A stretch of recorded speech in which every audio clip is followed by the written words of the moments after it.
¿Qué podría hacer que una tripulación de vuelo maneje una emergencia de una manera casi completamente opuesta a como ha sido entrenada? Mientras esta aeronave caía dando vueltas en la oscura y nevada noche, cambió la industria de la aviación estadounidense desde sus cimientos. ¿Pero lo hizo por las razones correctas? Sigue atento.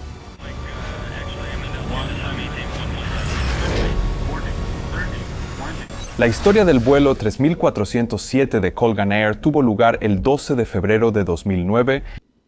Era un día de invierno muy ventoso y frío en el aeropuerto de Newark, y debido al clima ventoso, el aeropuerto sufría graves retrasos en tierra. Los pilotos y la tripulación de esta historia originalmente debían operar 2 vuelos más antes de realizar el vuelo 3407 hacia el aeropuerto de Buffalo Niagara Falls. Pero esos vuelos habían sido cancelados debido al clima y a los largos retrasos en tierra. Esto significaba que la tripulación solo tenía que operar entonces 2 vuelos en lugar de 4, y la compañía les indicó que se presentaran en el aeropuerto mucho más tarde, alrededor de las 6:10 de la tarde. Los pilotos que estaban programados para operar el vuelo tenían su base en el aeropuerto de Newark, Nueva Jersey, pero ninguno de ellos vivía realmente en la zona. Trabajaban bajo algo llamado contrato de traslado al trabajo, lo que significaba que en realidad vivían y pasaban su tiempo libre en ciudades completamente diferentes de Estados Unidos, pero se esperaba que volaran a su base y comenzaran a operar desde ahí al inicio de su periodo de servicio. Era responsabilidad de los pilotos asegurarse de haber descansado lo suficiente antes de presentarse a trabajar, y como tenían su base formalmente en Nueva York, la empresa no les proporcionaba alojamiento allí. Se les proporcionaba alojamiento en hoteles durante sus pernoctas a lo largo de su servicio, lo cual solía ser la mayoría de las noches. Y esto significaba que la mayoría de los pilotos que trabajaban bajo este tipo de acuerdo con Colgan Air se hospedaban en hoteles o compartían algo llamado alojamiento compartido. Eso era un pequeño departamento para pasar la noche junto con otros pilotos para reducir costos. La sala de tripulación que la aerolínea proporcionaba en Newark estaba equipada con cómodos sillones reclinables, pero Colgan Air prohibía expresamente a los pilotos que utilizaran la sala de tripulación para pasar la noche. Pero aunque ese era el caso, los registros muestran que el capitán de esta historia, quien ya había estado operando vuelos el día anterior antes de que ocurriera el accidente, probablemente sí pasó la noche en la sala de tripulación, según las observaciones hechas por otros miembros de la tripulación. Sí hizo eso debido a la naturaleza de cómo funcionan las salas de tripulación, con tripulaciones llegando y saliendo constantemente, así como realizando sus tareas de briefing. Es poco probable que el capitán pudiera descansar bien la noche previa al accidente. La primera oficial tenía programado comenzar su primer día de servicio el 12 de febrero, así que había estado viajando desde su casa en Seattle hasta Newark, haciendo una escala en Memphis. Su vuelo desde Seattle había salido a las 19:51 hora estándar del Pacífico en la noche del 11 de febrero y llegó a Memphis a las 2:30 hora estándar del este. Luego tuvo que esperar un segundo avión de carga que salió hacia Newark a las 04:18 y llegó 2 horas después. Según se informa, durmió durante la mayor parte de estos 2 vuelos y cuando un miembro de la tripulación le preguntó qué iba a hacer hasta la hora de su reporte, respondió que uno de los sillones de la sala de tripulación de Newark la estaba esperando. Esto significaba que ninguno de los 2 pilotos que estaban programados para operar el vuelo 3407 recibió un descanso de calidad antes del vuelo. Y además de esto, la primera oficial también empezó a mostrar algunos síntomas de resfriado leve durante el día anterior al vuelo, pero no consideró que fuera lo suficientemente grave como para reportarse enferma. La aeronave que la tripulación iba a operar era un avión turbohélice Bombardier Dash 8 Q400.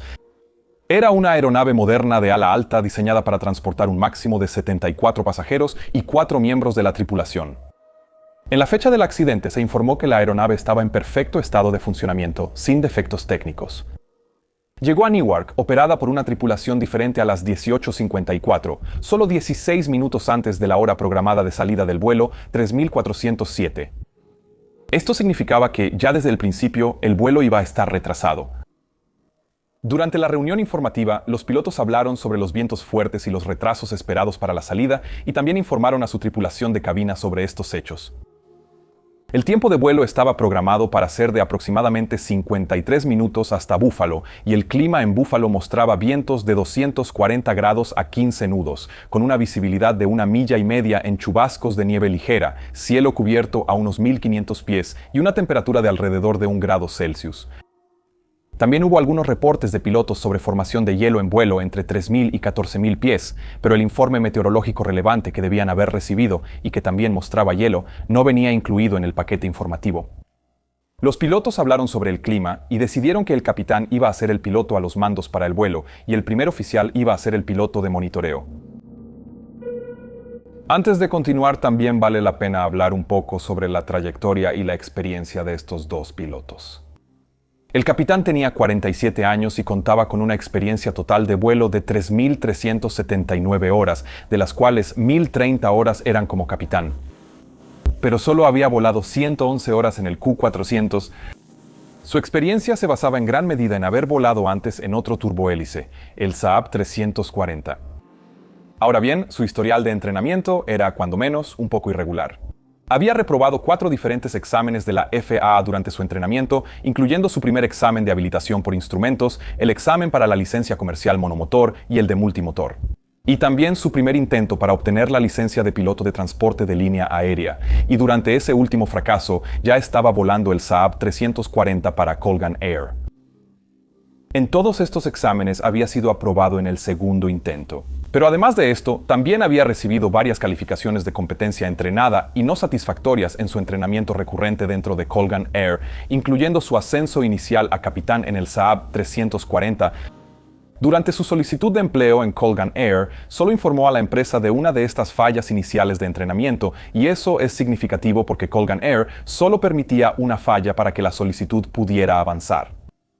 Si les hubiera contado sobre las otras fallas, su solicitud habría sido rechazada, pero no existía un sistema formal vigente para que la aerolínea pudiera verificar esta información en el momento del accidente.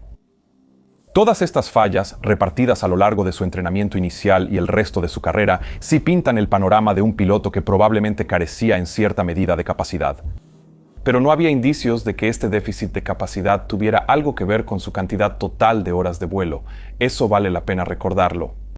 Durante la transición del Saab al Q400, el capitán había recibido en general buenos comentarios, excepto por una observación de un instructor durante su entrenamiento en simulador que decía que había mostrado una tendencia a sobrecorregir la aeronave en alabeo al practicar actitudes inusuales. Los primeros oficiales que habían volado con el capitán afirmaron que manejaba bien la aeronave y los procedimientos y que les gustaba volar con él. Por su parte, la primera oficial tenía 24 años en el momento del accidente. Había volado un total de 2.244 horas, de las cuales 774 correspondían al Q400, y antes de comenzar a trabajar con Colgan Air en 2008, había estado trabajando como instructora de vuelo. No tuvo fallos en su examen práctico de vuelo de la FAA, excepto por una reprobación en la parte teórica en su primera certificación como instructora, pero eso tuvo que ver con sus técnicas de instrucción y no con sus habilidades de vuelo. Sus colegas la describieron como una piloto muy conocedora y diligente, a veces incluso por encima del promedio de otros primeros oficiales con experiencia similar. En cualquier caso, los dos pilotos se llevaron muy bien entre ellos y probablemente tuvieron mucho tiempo para conocerse mejor mientras esperaban para comenzar a volar, dado que los 2 primeros vuelos fueron cancelados. Cuando la aeronave finalmente llegó, la tripulación salió hacia el avión y el capitán comenzó a preparar la cabina para el vuelo mientras la primera oficial realizaba la inspección exterior. Los 2 sobrecargos comenzaron a embarcar a los 45 pasajeros que estaban programados para el vuelo y luego cerraron las puertas e informaron que estaban listos para partir. A las 19:30, los pilotos recibieron la autorización de salida por parte del controlador aéreo y 15 minutos después solicitaron el remolque y el arranque de motores. Pero debido a la cantidad de tráfico delante de ellos, no recibieron la autorización para comenzar a moverse hasta 45 minutos después, a las 20:30. Una vez que finalmente les permitieron hacer el remolque, la tripulación se encontró como número 20 en la fila para la salida. Esto significaba que enfrentaban un retraso adicional muy largo en tierra, y los pilotos aprovecharon ese tiempo para hablar de cosas personales mientras rodaban lentamente hacia la pista. Cabe mencionar aquí que la fase de rodaje se considera una fase estéril del vuelo, y durante ese tiempo solo deben discutirse temas operativos y relacionados con la seguridad en la cabina de mando. La fase estéril del vuelo comienza cuando la aeronave inicia el remolque desde la puerta y continúa hasta alcanzar los 10.000 pies durante el ascenso. Luego comienza de nuevo a los 10.000 pies durante el descenso hasta que la aeronave esté estacionada de manera segura en la puerta. Para otras aerolíneas pueden aplicar límites diferentes, pero el punto aquí es que la historia ha demostrado que las conversaciones personales durante estas fases del vuelo pueden causar distracciones que pueden ser peligrosas. Eso se debe a la multitud de cambios de modo, configuraciones, comunicaciones con el controlador aéreo y otras complejidades que ocurren durante esos momentos. Dicho esto, dado el hecho de que esta aeronave estuvo atorada en la fila por casi una hora en tierra, entiendo que tuvieran una charla superficial. Pero al leer la transcripción del CBR había mucha conversación, más de la que he visto en cualquier otra transcripción. Y desafortunadamente, probablemente marcó el tono para el resto del vuelo. Durante el rodaje, la primera oficial también usó su teléfono para enviarle un mensaje de texto a su esposo, y como he explicado en videos anteriores, el uso de dispositivos electrónicos personales está estrictamente prohibido por razones similares a las que acabo de explicar sobre la fase estéril del vuelo. Pero algo que no está prohibido es presionar el botón de suscribirse y activar la campana para que no te pierdas ninguno de mis futuros videos. En fin, durante el rodaje, la primera oficial mencionó que no podía esperar a llegar a la habitación del hotel y el capitán respondió que lo sentía por ella. Ella estaba estornudando y aclarando su garganta varias veces, mostrando el inicio de ese resfriado que mencioné antes. Finalmente, la aeronave llegó al frente de la fila y el controlador aéreo autorizó el despegue. El capitán anunció que tomaría el control y a las 21:18 aumentó el empuje y comenzó a acelerar por la pista 22. Antes de contarte el resto de la historia, solo quiero darte este breve mensaje de mi patrocinador, quien hace posible que mi equipo y yo podamos crear estos videos. Porque sabes que soy un gran fan de las buenas historias no ficticias. Antes de continuar, solo quiero agradecer al patrocinador de hoy, Curiosity Stream, una plataforma de streaming por suscripción con miles de documentales que cuesta menos de $20 al año. Si te gusta el contenido de este canal, probablemente te encantarán los programas de Curiosity Stream porque cubren muchos temas como naturaleza, historia, música, deportes, ciencia, tecnología y sí, lo adivinaste, aviación. En este momento estoy viendo una serie original llamada Ciencia extrañamente satisfactoria, presentada por Nick Ujas, y como su nombre lo indica, cada episodio presenta un experimento satisfactorio diseñado para sorprenderte. Como explicar cómo los equipos forenses extraen el ADN o cómo funcionan realmente los globos aerostáticos. Una de las cosas que más me gustan de Curiosity Stream es que agregan nuevos programas cada semana y está disponible en todo el mundo para casi cualquier dispositivo posible, así que nunca te quedarás sin cosas nuevas para ver. Así que ve a curiositystream.com/mentorpilot o haz clic en el enlace aquí abajo y comienza a disfrutar de acceso ilimitado a los mejores documentales y series de no ficción del mundo. Y como vienes de mi canal, te están ofreciendo una oferta increíble que te ahorrará un 25%, es decir, un precio de solo $14.99 al año. Eso equivale a solo $1.25 por mes. Ahora continuemos con la historia. El ascenso tuvo lugar en gran parte sin incidentes y la tripulación inicialmente siguió las reglas de cabina estéril hasta que la aeronave se estabilizó a una altitud de crucero de 16.000 pies para sus vuelos cortos hacia Buffalo. Durante el ascenso, la aeronave entró en las nubes y, dada la temperatura exterior, eso también significaba condiciones de formación de hielo. Cuando eso sucedió, los pilotos siguieron los procedimientos de la compañía y encendieron el sistema antihielo de la aeronave, y al hacerlo, es posible que también cambiasen el interruptor de velocidad de referencia a aumento en el panel superior. El funcionamiento de este interruptor jugará un papel crucial en lo que está a punto de suceder y para entenderlo, necesitamos adentrarnos un poco en la aerodinámica. Para que se genere sustentación, el aire debe fluir suavemente sobre todas las superficies generadoras de sustentación de la aeronave. Si hay algo que perturba ese flujo, la sustentación generada puede verse afectada y provocar dificultades de control, mayor resistencia y, en el peor de los casos, la aeronave podría entrar en pérdida. Una pérdida es lo que ocurre cuando la capacidad del ala para generar sustentación se reduce drásticamente y puede suceder debido a baja velocidad, contaminación, alta carga G o una combinación de estos factores. Pero lo que siempre tiene que suceder para que ocurra una pérdida es que se exceda el ángulo de ataque crítico. Entonces, ¿qué es el ángulo de ataque? Bueno, si miras el ala de lado, el centro del perfil del ala es lo que llamamos la línea de la cuerda del ala. Para que el ala genere más sustentación, necesita aumentar su ángulo de ataque contra el aire que viene de frente, y el ángulo de ataque es la diferencia angular entre el aire que viene y esa línea de la cuerda. Si alguna vez has sacado la mano por la ventana de tu auto y has cambiado el ángulo de tu mano, habrás sentido el efecto que tiene este cambio en el ángulo de ataque. Si hay hielo presente en el ala de la aeronave, podría hacer que el ala sea menos efectiva y, por lo tanto, el ala podría entrar en pérdida a un ángulo de ataque menor que si el ala estuviera limpia. Entonces, ¿qué tiene que ver todo esto con ese interruptor que mencioné? Bueno, el interruptor de velocidad de referencia estaba ahí para que la aeronave sepa que está volando en condiciones de formación de hielo, y cuando ese interruptor se ajusta para aumentar, El sistema de advertencia de pérdida, el stick shaker, se activaría a un ángulo de ataque menor para dar a los pilotos una advertencia anticipada de una posible entrada en pérdida. Vale la pena señalar aquí que eso no significa realmente que el ala esté entrando en pérdida. Simplemente reajusta la configuración del sistema de advertencia y este hecho se volverá muy importante muy pronto. Una vez que la aeronave estuvo establecida en crucero, la tripulación continuó una conversación casi ininterrumpida sobre las condiciones en casa y las políticas de la compañía. Debido a que la fase de crucero no es formalmente una fase estéril del vuelo, esto estaba perfectamente bien en teoría, pero siempre es importante priorizar el trabajo, incluso en la fase de crucero, para asegurarnos de no terminar en una situación donde las tareas importantes se pospongan y aumenten la carga de trabajo más adelante en el vuelo. Durante el crucero, la conversación solo fue interrumpida por bostezos ocasionales de la tripulación, lo que podría indicar cierto nivel de fatiga ya, pero los pilotos aún parecían estar atentos. El comandante, por ejemplo, estaba señalando el tráfico cruzado y la primer oficial, que estaba revisando el registro técnico, notó una pequeña omisión hecha por una tripulación anterior. Antes de que la aeronave llegara a su altitud programada de descenso, la primer oficial escuchó la transmisión automática del clima de Buffalo y confirmó el pronóstico del tiempo que habían recibido anteriormente. La visibilidad era aceptable, con algo de nieve en la zona y vientos ligeros arracheados provenientes del oeste. El capitán dijo que probablemente podrían esperar una aproximación ILS a la pista 23 y que usarían flaps 15 para el aterrizaje. Pero en ese momento no comenzó su briefing de aproximación. En cambio, la primera oficial ingresó los datos de rendimiento requeridos en su sistema de enlace de datos y los envió a una compañía llamada Aerodata, que calcularía el rendimiento para ellos. Cuando hizo esto, omitió la parte del mensaje diseñada para informar a Aerodata que la aeronave estaba volando en condiciones de formación de hielo.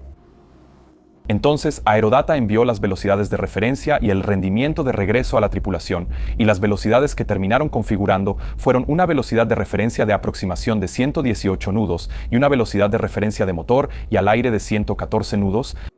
Si ella hubiera informado a Aerodata sobre las condiciones de formación de hielo, la velocidad de referencia de aproximación se habría incrementado automáticamente en 20 nudos para tener en cuenta la mayor velocidad de activación del stick shaker de la que hablamos antes, pero lamentablemente no lo hizo. A las 21:56, la primera oficial le dijo al capitán que podría ser más fácil para mis oídos si comenzaban el descenso un poco antes y descendían un poco más despacio. El capitán estuvo de acuerdo con esto y, después de haber avisado al controlador aéreo, la tripulación comenzó a descender inicialmente hasta 11.000 pies. 7 minutos después, la tripulación fue transferida al controlador de aproximación de Buffalo, quien les dio el ajuste de presión local y les indicó que se prepararan para una aproximación ILS a la pista 23. En este punto, mientras la aeronave ya estaba descendiendo, el capitán comenzó su briefing de aproximación. Durante el briefing, la aeronave recibió autorización para descender a 6.000 pies y a las 22:06, la aeronave descendió por debajo de 10.000 pies, por lo que entraban de nuevo en una fase estéril de vuelo. El capitán continuó con su briefing, donde también volvió a reconfirmar las velocidades de referencia de aproximación sin ningún comentario referente a la formación de hielo o la posición del interruptor de velocidad de referencia. Ahora bien, existe la posibilidad de que, dado que la tripulación había activado el aumento de velocidad de referencia mucho antes en el vuelo, simplemente se les hubiera olvidado. La tripulación recibió autorización para descender a 4.000 pies y el capitán le preguntó a la primera oficial cómo sentía los oídos. Ella respondió que los sentía tapados y que le tronaban. Alrededor de las 22:10, la primera oficial le preguntó al capitán si podía ver algo de hielo en su lado del parabrisas y él dijo que sí, que podía verlo. La primera oficial entonces comentó que tenía mucho hielo de su lado y luego ambos comenzaron a conversar sobre experiencias previas que habían tenido con formación de hielo. Esta conversación no tenía nada que ver con el vuelo que estaban operando en ese momento, era más bien un intercambio de anécdotas. En realidad, pruebas posteriores realizadas durante la investigación demostraron que la cantidad de hielo que la aeronave había acumulado en ese momento tenía poco o ningún efecto en su aerodinámica y rendimiento. La aeronave se comportó casi como lo haría una aeronave limpia, así que la formación de hielo en sí probablemente no fue un problema. A las 22:12:18, el controlador de aproximación autorizó a la aeronave a descender a 2.300 pies, que era la altitud inicial de aproximación para el ILS, y también a virar a un rumbo de 330 grados. La primera oficial repitió la instrucción, el capitán la confirmó, y luego continuaron su animada discusión sobre la formación de hielo. La aeronave ya se estaba acercando al ILS y seguían manteniendo una velocidad de aproximadamente 180 nudos. Además de eso, la lista de verificación de descenso y aproximación aún estaba pendiente, algo que debieron haber hecho mucho antes. El capitán se dio cuenta de esto y pidió que se completara la lista de verificación. En la lista de verificación de Colgan Air en ese momento no había indicaciones sobre el uso de diferentes velocidades de aproximación debido a la formación de hielo. Esto, sumado al hecho de que la carga de trabajo comenzó a aumentar, hizo que ninguno de los pilotos notara la discrepancia entre la velocidad de aproximación que habían seleccionado y la posición del interruptor de velocidad de referencia. La aeronave niveló entonces a 2.300 pies y el controlador de aproximación de Buffalo pidió a la tripulación girar más a la izquierda, rumbo 310 grados. El capitán pidió que se seleccionaran flaps 5, y mientras hacía eso, el controlador le indicó girar más a la izquierda, rumbo 260 grados, y los autorizó para la aproximación ILS a la pista 23. El primer oficial confirmó 260 grados, y como ahora estaban a menos de 3 millas del punto autorizado para la ILS, que es un punto en la aproximación bastante cercano a la pista 23, necesitaban desacelerar rápidamente para establecer una velocidad de aproximación estabilizada. Desacelerar no es en general un gran problema para una aeronave turbohélice como el Q400. Al cambiar el paso de la hélice, puedes aumentar la resistencia sustancialmente, y eso es exactamente lo que hizo el capitán en ese momento. Redujo las palancas de potencia casi al mínimo, y mientras hacía esto, el controlador de aproximación les indicó que contactaran con la torre de Buffalo. La primera oficial repitió esta instrucción y ese iba a ser el último contacto que el control de tráfico aéreo tendría con el vuelo 3407 de Colgan Air. El capitán pidió entonces que se bajara el tren de aterrizaje y movió las palancas de condición de las hélices a RPM máxima. Como la velocidad estaba disminuyendo, el piloto automático aplicó un poco de trim hacia atrás para mantener la altitud. Esto significaba que el ángulo de ataque de la aeronave empezó a aumentar. A las 22:16 con 21 segundos, la primera oficial confirmó que el tren de aterrizaje estaba abajo. La velocidad era de aproximadamente 145 nudos y disminuyendo, y la aeronave se mantenía a 2.300 pies esperando capturar la senda de planeo. Si los pilotos hubieran monitoreado de cerca sus pantallas principales de vuelo en ese momento, habrían visto cómo las bandas rayadas de baja velocidad, la indicación de baja velocidad que muestra el inicio de una advertencia de pérdida, se iban elevando cada vez más en su indicador de velocidad. Pero ninguno de los pilotos pareció haber reparado en eso. El capitán pidió que se seleccionara flaps 15 y al mismo tiempo apareció un mensaje de hielo detectado en la pantalla de los motores, pero no está claro si alguno de ellos lo notó. Esto pudo haber servido como el último recordatorio del interruptor selector de velocidad de referencia y su posición. La primera oficial movió el selector de flaps a la posición de flaps 10, donde había una pequeña muesca que necesitaba atravesar con el selector para poder seleccionar flaps 15, pero nunca llegó a flaps 15. Porque a las 22:16 con 27 segundos, la velocidad se había reducido a 135 nudos y el ángulo de ataque alcanzó el umbral de hielo preprogramado. El stick shaker se activó de repente, y eso probablemente provocó un impacto inmediato en la tripulación. Es importante señalar aquí que la aeronave no estaba ni siquiera cerca de una pérdida en este momento. La investigación posterior mostró que el hielo acumulado en la aeronave en este momento no afectó su rendimiento. Así que la única razón por la que se activó el stick shaker fue porque la tripulación había puesto el selector de velocidad de RevFan para aumentar, al mismo tiempo que intentaban disminuir la velocidad hasta la referencia de aproximación que no estaba configurada para hielo. En el momento en que se activó el stick shaker, el piloto automático se desconectó solo, tal como estaba previsto. El capitán reaccionó a esto tirando de sus controles hacia atrás y también añadió algo de empuje, pero no al máximo. Este tirón repentino en el control generó un aumento inmediato de la carga G en las alas y, cuando haces eso, aumentas aún más el ángulo de ataque en el ala, acercándola más a una pérdida real. Esta es la razón por la que lo primero que cualquier piloto debe hacer al reconocer el inicio de una pérdida es bajar el morro para reducir el ángulo de ataque y descargar las alas. Después de eso, puedes pensar en reducir el ángulo de alabeo o agregar empuje según sea necesario, pero descargar el ala debe ser lo primero que se hace. Esto es de las primeras cosas que aprendes en el entrenamiento de vuelo y se le inculca a cada piloto a lo largo de su carrera. Entonces, ¿por qué el capitán tiró de sus controles haciendo exactamente lo contrario de lo que le habían enseñado? Bueno, nunca lo sabremos con certeza, pero probablemente tuvo que ver con el entrenamiento que los pilotos de la aerolínea recibían en aquella época. Porque durante el entrenamiento y las pruebas en el simulador se daba mucha prioridad a reducir la pérdida de altitud durante una aproximación a pérdida y la maniobra de recuperación. Si un piloto perdía más de 100 pies durante la maniobra, podía registrarse como un fallo en el vuelo de prueba. Hemos visto otro ejemplo de cómo eso podría influir en la tripulación, que fue en el accidente de Pinnacle Airlines, el cual también cubrí en este canal. Pondré el enlace hacia el final del video. Pero el Q400 también era una aeronave muy capaz y había demostrado que podía salir de una inminente pérdida simplemente agregando empuje y manteniendo el morro más o menos nivelado. Así que existe la posibilidad de que esto fuera lo que pasó por la mente del capitán cuando esta repentina advertencia del stick shaker apareció de la nada. En realidad, fue su tirón repentino hacia arriba lo que acabó causando la pérdida que el aviso pretendía prevenir. Esta pérdida indujo un alabeo rápido, inicialmente de 45 grados hacia la izquierda y luego de regreso hacia la derecha. Y, al ocurrir eso, entró en acción otra función del sistema antiderrape del avión, el stick pusher. Un stick pusher hace lo que su nombre indica, empuja la palanca hacia adelante para reducir rápidamente el ángulo de ataque si los pilotos no lo están haciendo. El stick pusher se activa cuando detecta una pérdida real, y eso era justo lo que pasaba ahora, pero en vez de dejar que bajara el morro, el capitán luchó contra el sistema aplicando aún más presión hacia atrás. De nuevo, completamente lo opuesto a lo que se debía hacer. Mientras esto sucedía, la primera oficial, que probablemente tenía la mano en el selector de flaps, decidió retraer los flaps.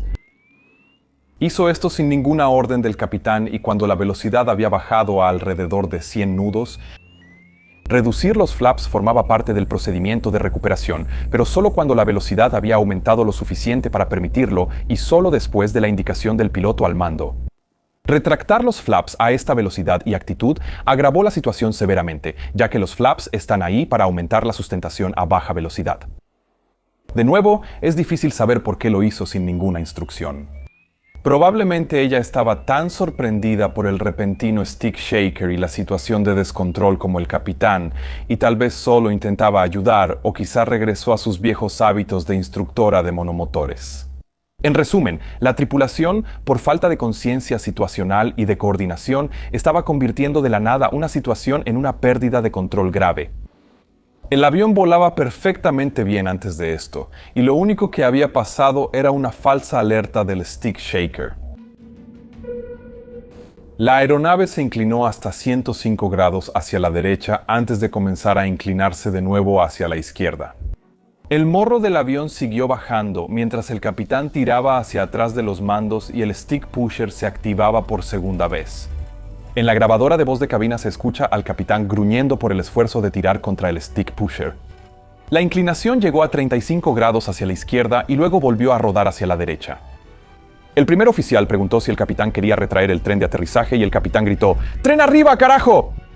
El avión ya se había inclinado hasta 100 grados a la derecha y con 25 grados de morro abajo, mientras el stick pusher se activaba por tercera y última vez. La combinación de todo esto significó el inicio de un descenso muy rápido del cual la tripulación no pudo recuperarse.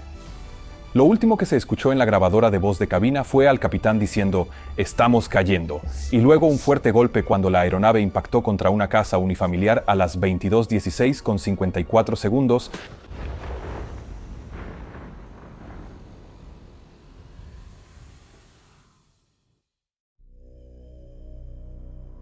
Los 49 pasajeros y tripulantes, así como una persona que se encontraba dentro de la casa, fallecieron en el accidente.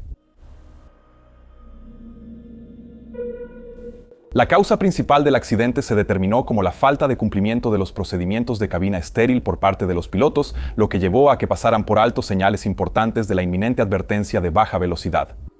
La respuesta completamente inapropiada del capitán al stick shaker, que en realidad provocó la pérdida aerodinámica, y la decisión de la primer oficial de retraer los flaps durante la pérdida de control, contribuyeron al accidente.